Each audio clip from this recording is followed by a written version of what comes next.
ئەرمەنیەکان ئەوەندە هێز و دەسەڵاتیان هەبوو خەڵکێک کە ئێستا وەکو دکتۆر کەمال مەزهەر کە شیوەنەکە بۆ ئەرمەنیەکان گوایە لەسەر دەستی کورد کوژراون باسی ئەوە ناکە کە بە مێژوو بە دوکۆمنت ئەسەلمێنرێ کە ئەرمەنیەکان 600,000 کوردیان کوشتووە. باسی ئەوە ناکە کە کاریگەریەکی چەند لەو سەردەمەیە هەبوو بۆ ئەوەی کە غەرب بە هەموو شێوەیەک رووسیا بە تایبەتی هەوڵی ئەویاندا دەوڵەتێکی ئەرمەنی لەسەر خاچی کوردی دروست بکەن. ئەو دەوڵەتە ئەرمەنیەی کە لە کۆنگرەی سیڤەرە کە بڕیار درابوو لە بەندەکانی 61 و 62 64 ئەو کۆنگرەیە کە بڕیار بوو دەوڵەتێ بۆ کورد دروست بکرێ و دەوڵەتێکیش بۆ ئەرمەن، دەوڵەتی ئەرمەن لەسەر کوردستانی ئێمە لە بەشی ڕۆژهەڵاتی ئێستای تورکیا دروستەکرا کە ئەو کاتە ئەو زەمانەش لە 18.8 ئەرمەنی لێ ئەژیا.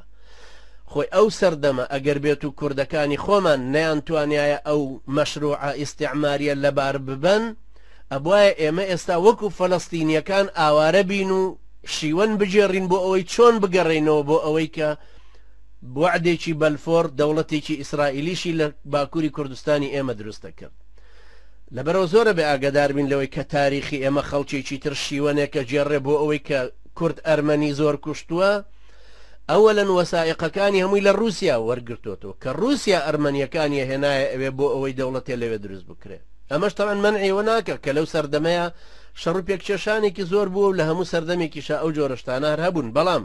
خۆ کەس گلەیی لەوە نیەک، هیچ کەسێکیش ناتوانێت نکۆڵی لەوە بکە کە 1300 ساڵ پێکەوە مسلمان و مەسیحی پێکەوە ژیاون. مەسیحیەکان کەنیسەی خۆیان پارێزراوە، تەنانەت ئەو بەردوودارەی کە ئەڵێن سەیدنا عیسای لەسەر ئیعدام کراوە کە بڕوامان پێینێ ئێمە وەکو خۆی ماوە، کەنیسەی قیامە وەکو خۆی ماوە لە فەڵەستین،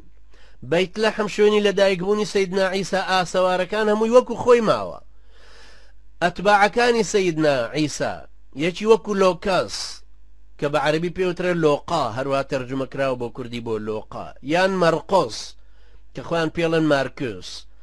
هەردووچیان لە مزگەوتی مسلمانانە دفن کراون و ئێستا لە تورکیایە، واتە مزگەوتەکە لە تورکیایە، قەبرەکانیش لە ناو مزگەوتەکەیان لە کاتێکا کە ئێمە حەزارەتێکی 600 ساڵیمان سڕدایەوە لە ئەندەلوس لە ئیسپانیا و پرتوغالی ئەو زەمانە.